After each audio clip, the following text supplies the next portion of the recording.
तुम्हारी नौकरी लग गई तो तुम कामयाब हो, तुमने 4 व्हीलर गाड़ी निकाल ली तो तुम कामयाब हो, तुम्हारे बैंक में 10-20 लाख रुपया जमा हो गया तो तुम कामयाब हो। नहीं, कामयाबी इसका नाम नहीं है। असली कामयाबी ये है कि तेरे माँ बाप तुझसे राजी हो जाए। असली कामयाबी ये है कि अल्लाह रसूल राजी हो जाए।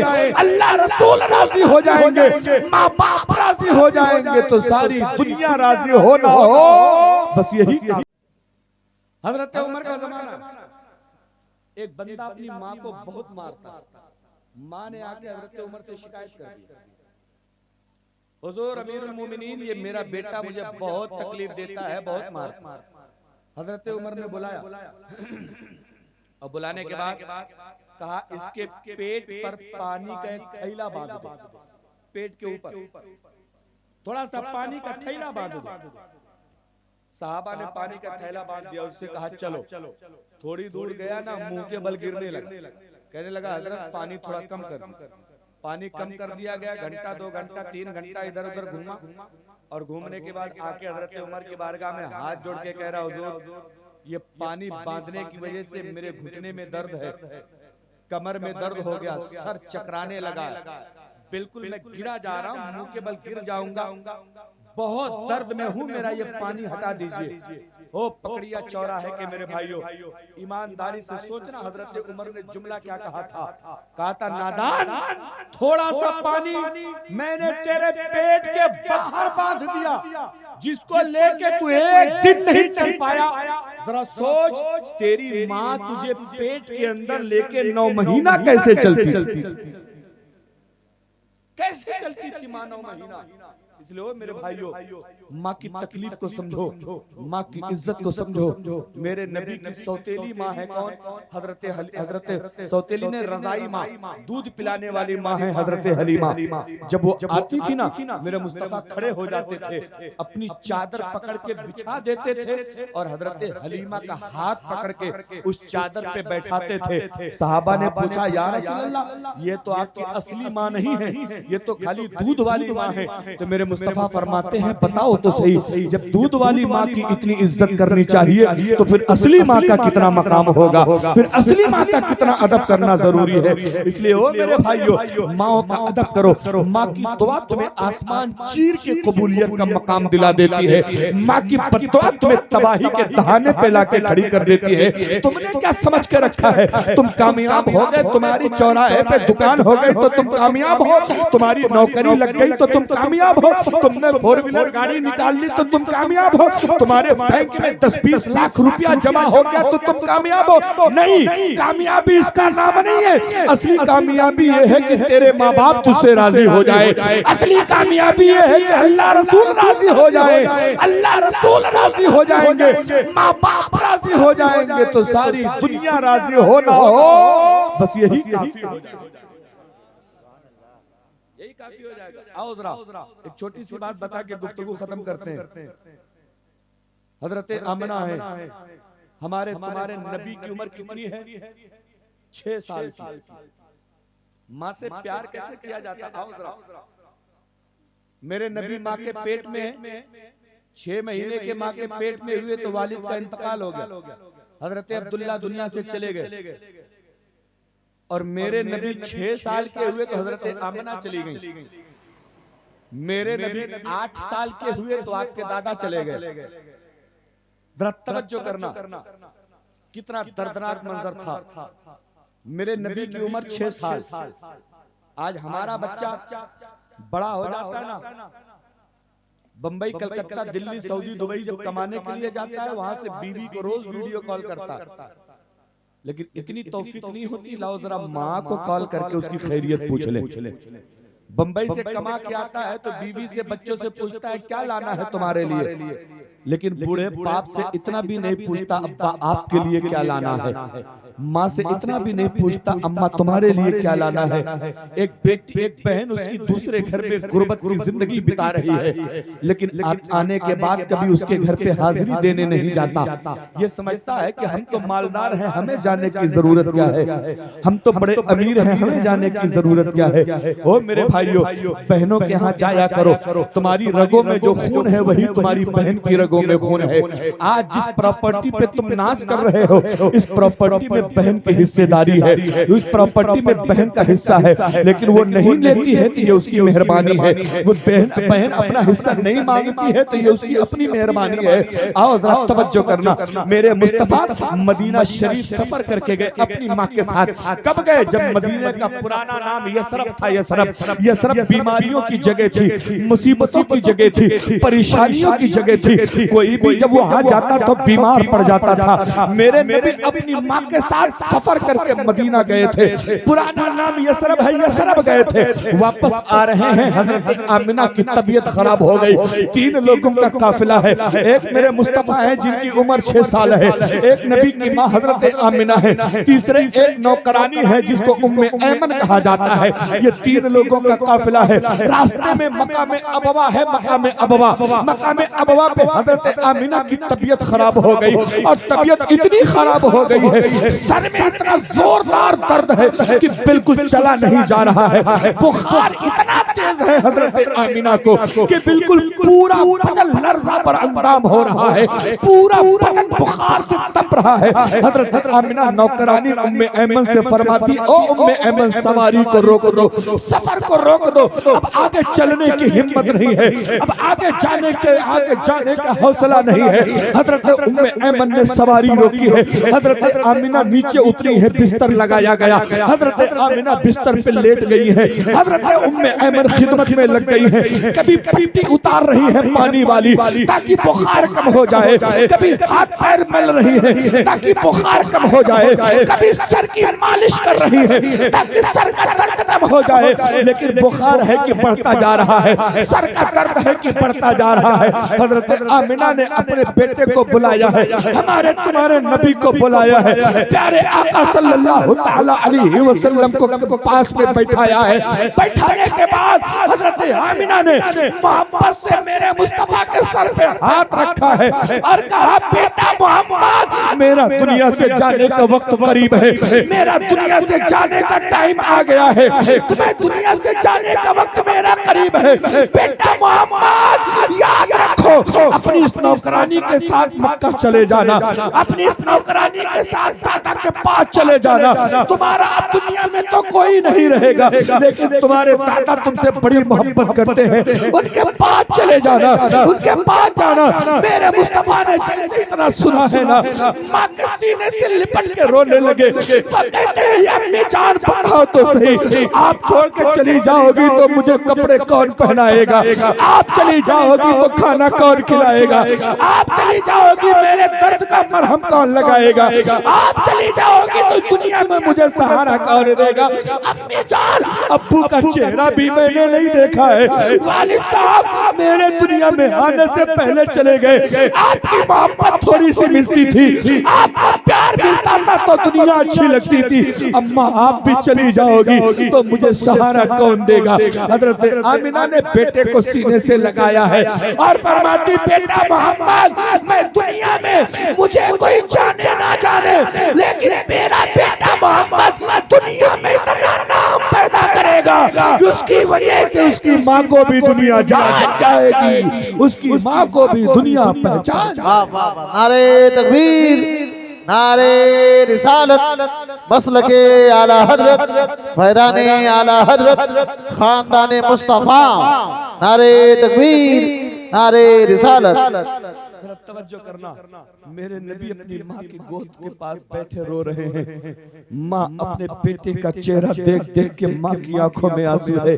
या जरा ईमानदारी से बता रहे, 6 साल का बच्चा है, दुनिया से माँ जा रही हो, बच्चे को इतना पता है कि आज के बाद माँ का चेहरा नहीं दिखेगा, माँ को इतना पता है कि बच्चे को बेसहारा छोड़ के जा रही हो।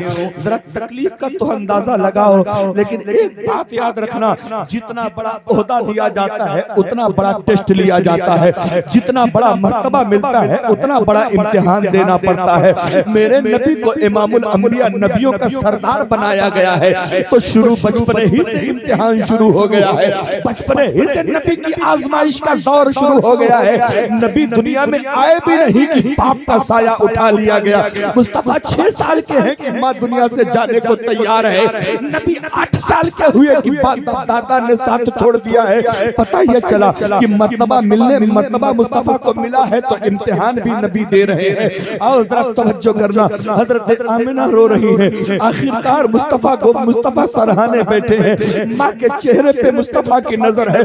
देखते ही देखते हजरत आमिना ने इस दुनिया को खैराबाद कह दिया है। हजरत आमिना ने आखिरी सांस ले ली है। मेरे नबी अपने माँ के सीने से लिपट के रो के कह रहे हैं, अम्मी आंखें तो खोलो जरा, मोहम्मद का चेहरा तो देख लो, अम्मी आंखें खोलो तो सही, आखिर मुझे एक बार बेटा कह के तो पुकार दो। कसम परवरदिगार की, जरा सोच के देखे, 6 साल के मेरे मुस्तफा है, अपनी माँ के पास बैठ के आंसू बहा रहे होंगे, आसमान भी रो रहा होगा, जमीन के फरिश्ते भी आंसू बहा रहे होंगे। इतना प्यारा नबी जब अपनी माँ के जाने पे रो सकता है तो जरा बताओ हमें अपनी माँ का कितना अदब होना चाहिए, हमें अपनी माँ का कितना एहतराम होना चाहिए। आओ जरा तवज्जो करना, हजरत उम्मे ऐमन ने नबी को सीने से लगाया और कहती, बेटा मोहम्मद मैं तुम्हारी माँ तो नहीं बन सकती, लेकिन एक बात याद रखना,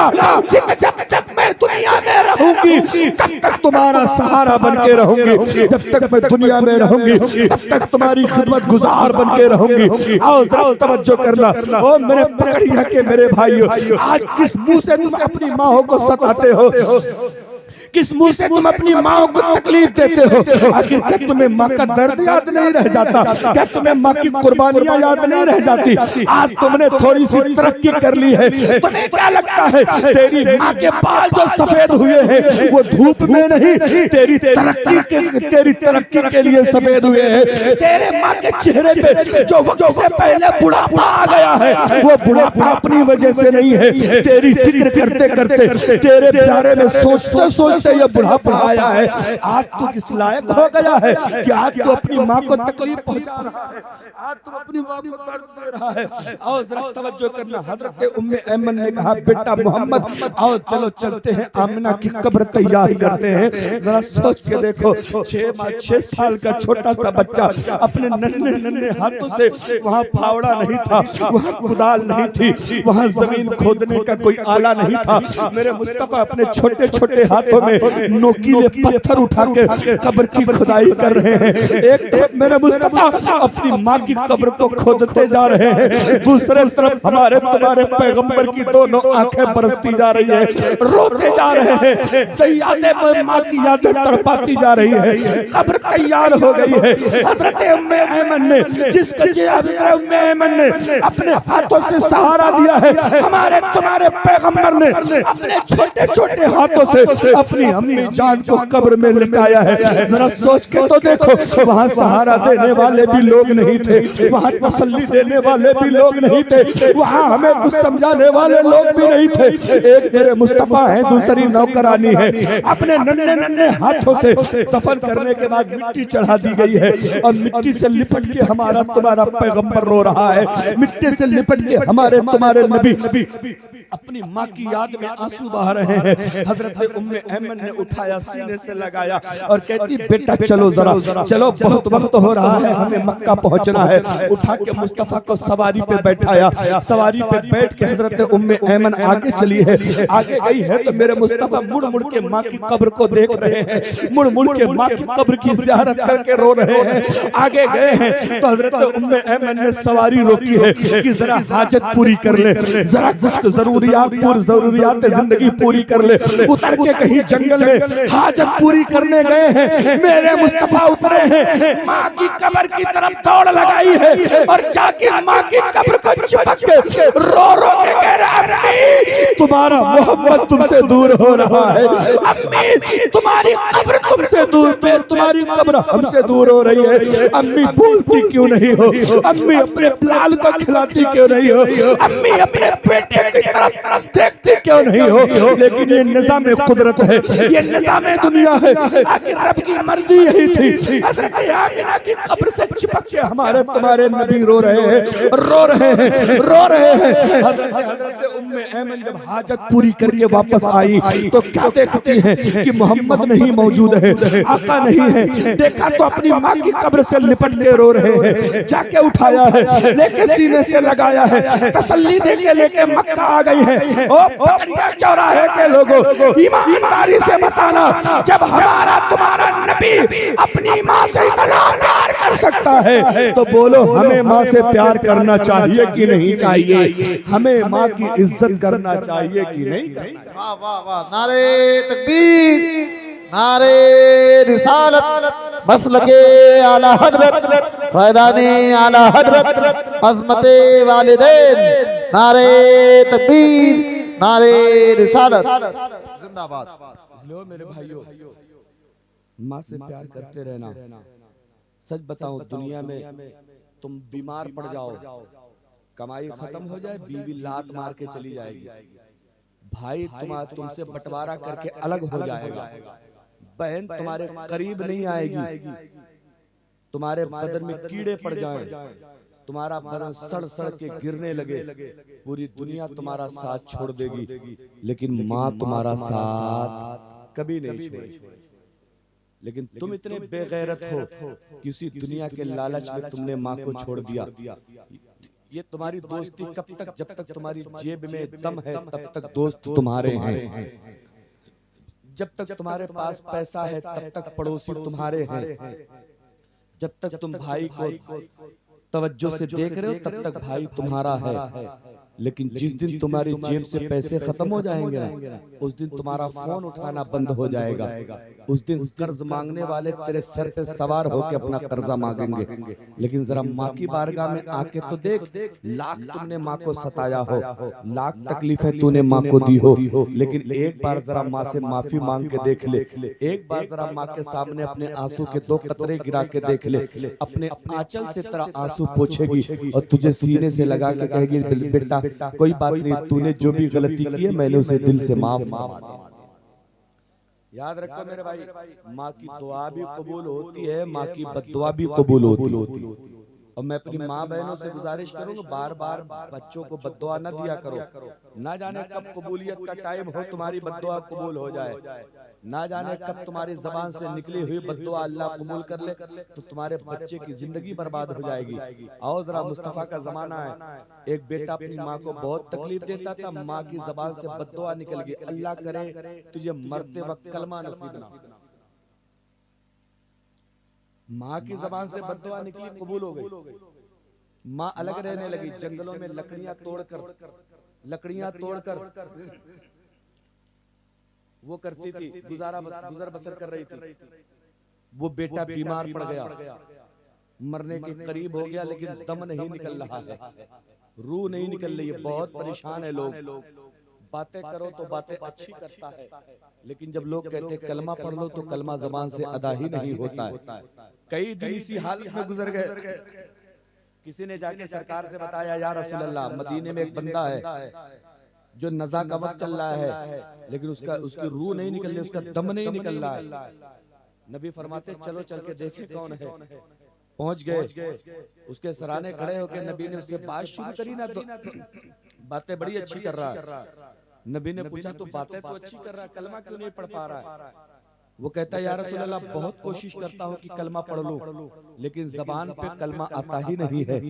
नबी समझ गए, पूछा तुम्हारी माँ कहाँ है? उसने बताया, या रसूल अल्लाह, माँ तो है लेकिन मुझसे अलग रहती है। लोगों से मुस्तफा ने पूछा, बताओ इसका रवैया अपनी माँ के साथ कैसा था? लोगों ने बताया, या रसूल अल्लाह, इतनी तकलीफ देता था, उसी वजह से तो अलग रह रही है। नबी ने माँ को बुलाया और कहने लगे, मुस्तफा ने फरमाया, बेटे को माफ कर दे, मरने का टाइम है, आखिरी वक्त है, लेकिन माँ का दिल इतना दुखा था ना, उसने माफ नहीं किया। नबी ने 3 बार कहा माफ कर दे। उसने कहा या रसूल अल्लाह सब कुछ तो कहिए, लेकिन इसको माफ करने के बारे में मत कहिए। मैं माफ नहीं करूंगी, मुझे बड़ी तकलीफ दी है, बहुत मारा पीटा है इसने मुझे।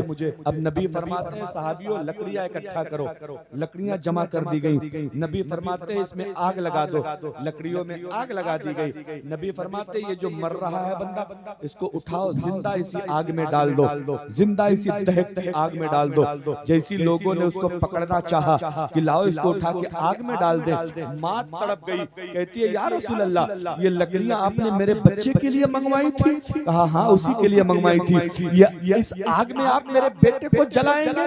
नबी फरमाते ये तो दुनिया की आग है, अगर तूने इसे माफ नहीं किया तो इससे ज्यादा सख्त है जहन्नम की आग, तेरा बेटा जहन्नम की आग में जलाया जाएगा। माँ मुस्तफा के कदमों पे गिर गई और कहती है या रसूल अल्लाह एक माँ हूँ, दिल में ममता है, ममता, माँ ये कैसे बर्दाश्त कर सकती है उसके सामने उसके बेटे को आग में जलाया जाए। इसलिए या रसूल अल्लाह मैंने सच्चे दिल से अपने बेटे की सारी गलतियों को माफ कर दिया। इसलिए मेरे भाइयों तुम भी अपने माँ से गलतियां हो गई होंगी, बीवियों के चक्कर में तुमने माँ को तकलीफ दिया होगा तो माफी मांग लो। अभी वक्त है, बीवी एक नहीं 1000 मिल जाएगी, लेकिन ओरिजिनल माँ तुम्हें दोबारा कभी नहीं। इसलिए माँ की कदर करो। माँ का एक एहसान नहीं, बहुत सारे एहसान हैं, बहुत सारे एहसान हैं। इसलिए एक सहाबी आए, उन्होंने कहा या रसूल अल्लाह मैंने अपने कंधे पर अपनी माँ को बैठाकर नंगे पैर काबा का 7 चक्कर लगाया, तवाफ करवाया नंगे पैर धूप में। क्या मेरी माँ का हक अदा हो गया? मेरे मुस्तफा फरमाते तू पूरी जिंदगी के हक की बात करता, तूने जो थोड़ा सा तेरी पैदाइश के जो माँ को दर्द हुआ था उस दर्द का एक झटका भी अभी अदा नहीं हुआ, तू पूरी जिंदगी की बात करता। इसलिए मेरे भाइयों कोशिश करें कि माँ को न सताएं, माँ को तकलीफ न दें। माँ खुश है तो मुस्तफा खुश है, माँ खुश है तो अल्लाह खुश है। दुनिया का, मैं तो बार बार कहता, दुनिया का सबसे अमीर बेटा वो है जिसके माँ बाप जिंदा हैं, और दुनिया का सबसे गरीब बेटा वो है जिसके रहते हुए माँ बाप दुनिया से चले गए। तुम्हें क्या लगता है बाप की बूढ़ी चारपाई, माँ बूढ़ी माँ की चारपाई आंगन में पड़ी है तो वो फालतू है? अल्लाह की कसम खा के कहता, आपने पेड़ देखा? पेड़, बाप की मिसाल पेड़ की तरह है। पेड़ जब तक हरा भरा रहता है तब तक फूल देता है, फल देता है, साया देता है, लेकिन वही पेड़ जब सूख जाता है तो जाते जाते जलाने की लकड़ी देके चला जाता है। यही हाल हमारे तुम्हारे बाप का है। जब तक बदन में ताकत है तब तक मेहनत मजदूरी करके घर चलाता है, लेकिन जब बदन में ताकत नहीं है तो चारपाई पे लेटे लेटे बच्चों के लिए दुआएं करता रहता है। आपने हमें बुलाया, हमें खाना खिलाएंगे, नजराना देंगे, हम आपके लिए दुआ कर दें, इसमें कोई कमाल की बात नहीं। कमाल की बात तो तब है कि ठंड का मौसम है, तुमने बाप को जैकेट नहीं दिलाया, रजाई नहीं दिलाई, माँ को तुमने जूते चप्पल नहीं दिलाए, माँ ठंड में तरसती रही, परेशान होती रही, लेकिन फिर भी अगर तुम्हें तकलीफ होती है ना तो मुफ्ती साहब बाद में आएंगे, इमाम साहब बाद में आएंगे, सबसे पहले दुआ के लिए हाथ तुम्हारी माँ का उठेगा,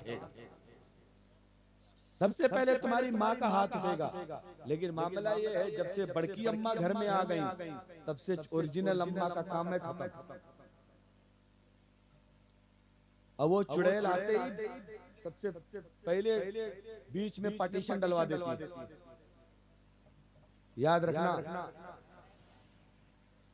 आज तुमने अपनी माँ को बच्चों से अलग कराया, कल तुम्हें भी माँ बनना।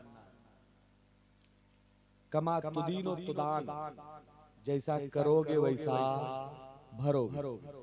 बड़े बूढ़े कहेंगे ना जैसी करनी वैसी भरनी, समझ रहे?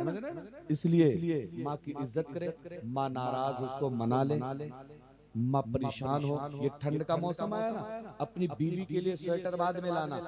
पहले जा जरा माँ से पूछ, माँ के पास स्वेटर ना हो, शाल ना हो, ठंड में पहनने के लिए मोजे ना हो, तो पहले माँ को ला के दे दे, फिर बीवी को बाद में ला के देना, बच्चों को बाद में ला के देना। इसलिए कि माँ की दुआ रहेगी तो अल्लाह तुझे दुनिया में भी कामयाब कर देगा, आखिरत में भी कामयाब। समझे ना? इसलिए हमें ये करना है, जब चलते चलाते मेरी माँ दुनिया में नहीं है, अल्लाह ने हर चीज से नवाजा मुझे, किसी चीज की कमी नहीं है, लेकिन सिर्फ एक माँ दुनिया में नहीं है ना, तो ऐसा लगता है घर बिल्कुल सूना सूना है, घर बिल्कुल सुना सुना है। मैं चलते चलाते वही 2-3 शेर मैं अपनी माँ के लिए हर जलसे में पढ़ता हूँ। आप अगर इजाजत दे तो 2-3 शेर माँ के लिए पढ़ दिया जाए। अगर माँ से सच्चा प्यार है तो जोर से कह दे सुभान अल्लाह। देखें मेरी माँ नहीं है, इसमें बहुत सारे लोग होंगे जिनकी माएँ नहीं है। अल्लाह ताला जिनकी माँ नहीं हो उनको सवाब पहुंचाने के लिए, और जिनकी माँ दुनिया में हो उनकी उम्र बढ़ने के लिए पूरा मजमा एक बार और जोर से कह दे सुभान अल्लाह। सुने, माँ नहीं तो, अरे माँ नहीं तो हीरे मोती सब तेरे बेकार हैं। अगर बात सच्ची हो तो जरा जोर से कह दे सुभान अल्लाह। माँ नहीं तो हीरे मोती सब तेरे बेकार हैं, माँ नहीं तो हीरे मोती सब तेरे बेकार हैं। आज मेरे लाल, आज मेरे लाल हाथों, आज मेरे लाल माँ तेरी बहुत बीमार है। माँ नहीं तो हीरे मोती सब तेरे बेकार है, माँ नहीं तो हीरे मोती सब तेरे बेकार है। और मेरे भाइयों, जब हम लोग कमाने के लिए देश विदेश प्रदेश चले जाते हैं ना, माँ का दिल घर पे कैसे धड़कता है सुने। हिचकियां, अरे हिचकियां आती है लेकिन तू तो आता है नहीं। हिचकियां आती है लेकिन तू तो आता है नहीं। हिचकियां आती है लेकिन तू तो आता ही नहीं। आज मेरे लाल,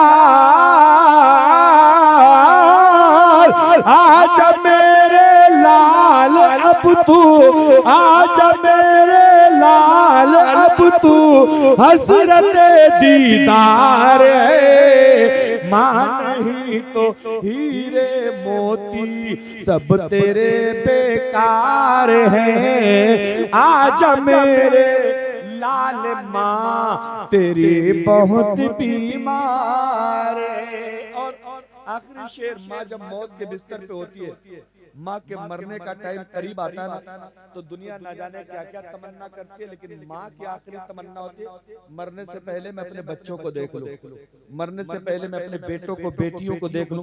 ये तमन्ना लेके मौत के बिस्तर पे रहती है। और क्या कहती है सुने, मौत से, अरे मौत से शिकवा नहीं है, देख लो बस एक नजर, मौत से शिकवा नहीं है, देख लो बस एक नजर, मौत से शिकवा नहीं है, देख लो बस एक नजर। जिंदगी अब जिंदगी अब मेरी तेरे बिन यहाँ बेकार है। माँ नहीं तो हीरे मोती सब तेरे बेकार हैं। आजा मेरे लाल माँ तेरी बहुत बीमार है। परवरदिगार आलम, मेरी इस नाते पाक का सवाब, आपकी तस्बीहों का सवाब दुनिया की सबसे अच्छी माँ हजरत आमिना और हजरत फातिमा की बारगाह में पेश करता हूँ, कबूल फरमा ले। इन मुकद्दस माओं के सदके में दुनिया की तमाम सुन्नी माओं की रूहों को पेश करता हूँ, कबूल फरमा ले। जो माँ